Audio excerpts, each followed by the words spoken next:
the city to get illegal weapons off the streets, there's a new device popping up and making guns deadlier than ever. In this week's episode of Street Soldiers, Lisa Evers takes a look at this new gun threat and what's being done to make communities safer.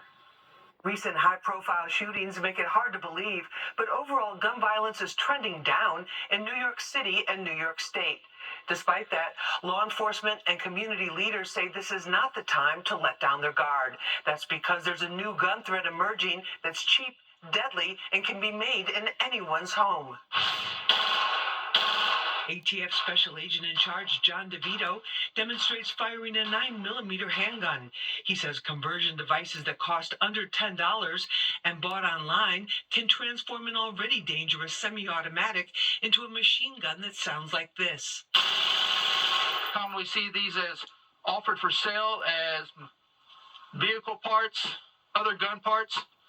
In fact, this is a machine gun per federal law. DeVito has devoted his career to coordinating law enforcement efforts to stop gun trafficking and created a multi-agency task force so that armed criminals who increasingly cross city and state lines can be stopped before they injure or kill anyone again. That means tracking the guns and bullets.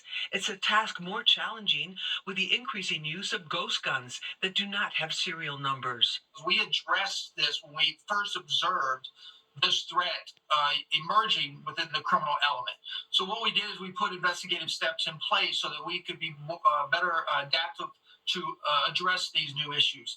But let's be quite frank about this. The commercially manufactured firearms market still greatly outnumbers the privately manufactured ghost gun market. New York State has some of the toughest gun laws on the books, but bail reform and other legal changes that restrict judges' options are having an impact on how justice is administered, and even if there are any consequences.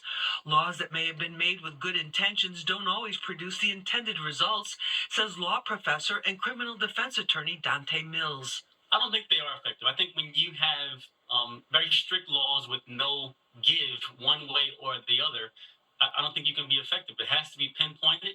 I think punishment should fit the actual crime that was committed, and sometimes it's a difference. A.T. Mitchell is the founder of the community anti-violence group Man Up. He's also the New York City gun czar.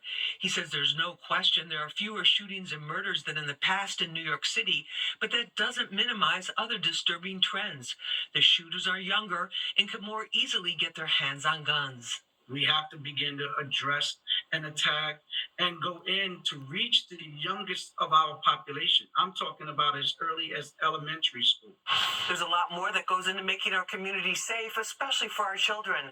Find out all about it on the next episode of Street Soldiers, Friday night, right after the 10 o'clock news. I'm Lisa Evers, Fox 5 News.